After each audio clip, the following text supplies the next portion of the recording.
Bonsoir à tous, merci de nous rejoindre pour votre journal. Voici les titres de l'actualité. Et l'on commence avec ce coup de tonnerre sur la scène politique. Thierry Robert, destitué de son mandat de député, le Conseil constitutionnel a invalidé son élection et l'a déclaré inéligible pour 3 ans. Il devra également renoncer à ses autres mandats et ne pourra pas se présenter aux municipales de 2020. Des élections législatives partielles auront lieu d'ici 3 mois pour le remplacer. Dans une vidéo publiée sur Facebook, Thierry Robert évoque une injustice. On l'écoute. Les coups bas ne doivent pas nous arrêter. Et ce qui s'est passé là, je considère que c'est une injustice. Je ne veux pas aujourd'hui me victimiser. C'est la réalité. En déplaise à certains peut-être, mais c'est la réalité quand même. Tous ces dernières années, le nombre de coups que j'ai reçus, mais c'est atroce, c'est énorme. Je l'ai supporté parce que ma vocation c'est de faire de la politique. Mais mon entourage, ma famille, mes collaborateurs, et puis ceux qui m'aiment, tous, vous avez souffert de cette situation. Les ruminants ne pourront plus être introduits à La Réunion, et ce, pour une durée d'1 an, indique la préfecture. En cause, le risque d'importation de maladies nouvelles qui pourraient menacer les cheptels réunionnais. Dernier jour d'école pour les marmailles. Les vacances commencent ce soir. Après une journée de jeu avec leurs camarades, les écoliers sont ravis. Mais c'est aussi l'heure de dire au revoir aux maîtres et aux maîtresses. Laurence Gilibert s'est rendue à la sortie des classes. Tu vas faire quoi pendant tes vacances? Je vais aller chez ma tati, je vais un petit peu dormir chez ma tati. Je vais dormir chez ma tati et je vais offrir un stylo magique à mon cousin Liam. Et après, je rentre chez moi. T'es en quelle classe? CP. T'es pas trop triste de quitter ta maîtresse? Non. Tu vas faire quoi pendant les Si, vacances? je suis un petit peu trop triste, mais bon. On a joué dans la classe. Après, on a pris des livres. Et après, c'est tout ce qu'on a fait. On a beaucoup joué. Vous avez joué à quoi? À plein de jeux. On a joué dans la cour de récréation aussi. On a joué, mais on n'a pas travaillé. C'est bien les derniers jours d'école? Oui. Tu vas faire quoi pendant tes vacances? Je vais aller à Mayotte. Écoutez, ça se passe bien. Elle était pressée ce matin de partir à l'école éventuellement pour bien terminer la fin de l'année de l'école et ça serait aussi pour donner le petit cadeau à la maîtresse. C'est quoi le cadeau de la maîtresse? C'est le petit bouquet. Alors, c'est vrai que ça nous fait une petite pointe au cœur de les laisser partir comme ça, mais bon, on se dit qu'ils ont passé une bonne année, ils ont été travailleurs, et puis on est content aussi de voir qu'ils passent dans le cours supérieur. Mais c'est vrai qu'en 1 an, les ayant 5h30 par jour, ça crée des attachements. Donc on a une petite pointe au cœur, donc il y a des petites larmes de temps en temps, et de part et d'autre en fait. Des cris de joie et des larmes ce matin au lycée Lecomte de Lille. Les nouveaux bacheliers soulagés à la vue de leur nom sur le tableau des résultats. Ici, près de 80% des élèves ont obtenu le précieux sésame. Ambiance sur place.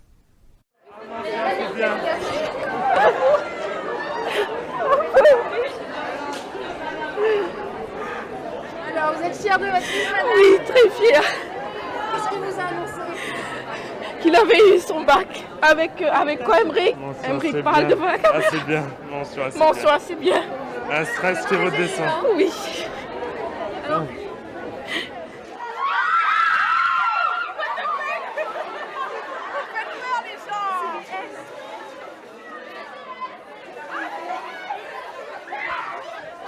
Allô, oui, alors devine. Mention bien. Ouais, je suis trop contente. grave contente en fait. Non, normalement, vous y attendiez pas? Non. Alors, très stressée, je trouvais plus mon nom, j'étais avec une amie et puis elle m'a dit « Regarde ton nom !» J'ai fait oh, « Qu'est-ce qu'il y a ?» Et puis je vois « Très bien !» J'ai crié, je crois que je revenais pas, je réalisais même pas. Donc là, la pression, tout retombe, je suis très contente. C'est vraiment la cerise sur le gâteau d'avoir la mention très bien, donc c'est que du bonheur, on est super heureux, mes parents aussi. Avec, c'était marqué, je suis pas sur rattrapage. Comment tu te sens à cet instant? Je suis fébrile, je suis un peu déçu, mais bon, on va le passer, on va essayer de l'avoir. Moi j'étais partie au talent et j'avais rien appris et du coup j'ai eu la mention, donc je suis super contente, je suis choquée parce que j'avais rien appris. Donc, Je m'y attendais pas du tout, je pensais que j'allais avoir au moins la mention, mais assez bien, je pensais pas que j'allais atteindre un niveau comme ça. Du soulagement, vraiment du soulagement. Je suis content, j'ai eu avec mention assez bien, je ne pensais pas avoir que la mention. J'ai travaillé toute l'année aussi et là je suis content parce que ça fait une semaine qu'on ne dort pas et je suis tellement content en fait.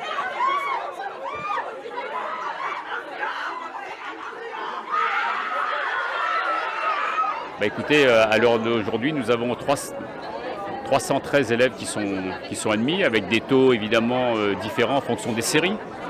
89% en L, 86% en ES, 83% en S, mais seulement 67% en STMG. Nous avons 207 mentions, dont 44 mentions très bien. Les cris, les larmes, la joie.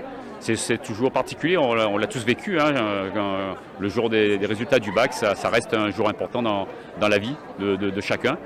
C'est une émotion forte évidemment, c'est le travail de plusieurs années. Et puis surtout, c'est le départ pour d'autres belles réussites dans l'enseignement supérieur, et c'est dans ce cadre-là aussi que nous les préparons. Et maintenant que tout ce petit monde est en vacances, les marmailles vont pouvoir passer plus de temps sur leur console et leur ordinateur. Mais attention, jouer comporte des risques. Depuis le mois de juin, l'addiction aux jeux vidéo est formellement reconnue comme une maladie par l'Organisation mondiale de la santé. L'association Geek Me All mène des actions autour des jeux vidéo. Depuis 8 mois, elle s'est aussi lancée dans la prévention auprès des jeunes réunionnais et de leurs parents. On écoute son président Sébastien Briard au micro de Prisca Bigot.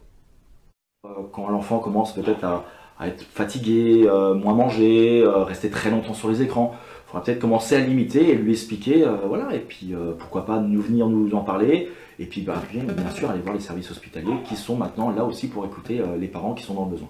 Depuis 20 ans, depuis l'arrivée d'Internet, je pense que les jeux ont vraiment évolué, et on est depuis 3-4 ans sur des jeux qui sont massivement multijoueurs, qui sont très bien faits, hein.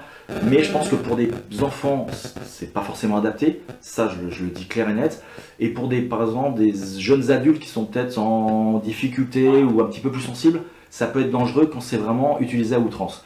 Je dis aussi aux parents, jouez avec votre enfant, voilà, découvrez aussi son univers. Faut pas que ça y est que dans les ensembles, c'est bien de réprimander quand il y a besoin d'un cadre. Les parents, je pense qu'il y a besoin de mettre un cadre sur certains enfants. Je pense qu'en faisant ces choses-là, l'enfant se sentira aussi écouté. Et voilà, chaque enfant a besoin aussi que son papa ou sa maman puisse découvrir, pas longtemps, peut-être 10 minutes, un jeu vidéo. Je trouve que le terme de l'OMS, comme quoi l'addiction aux jeux vidéo est une maladie mentale, je trouve ça très lourd. La maladie mentale, c'est quand même quelque chose de pesant. Pour moi, l'addiction aux jeux vidéo, oui, peut être considérée un peu une maladie, au même titre que l'alcoolisme et l'addiction aux drogues, oui. Pour les personnes, comme je le répète, qui peuvent être sensibles à ça.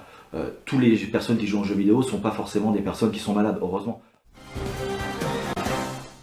C'est la fin de cette édition, merci de l'avoir suivi. Retrouvez toute l'information sur zinfo974.com. Bon week-end à tous.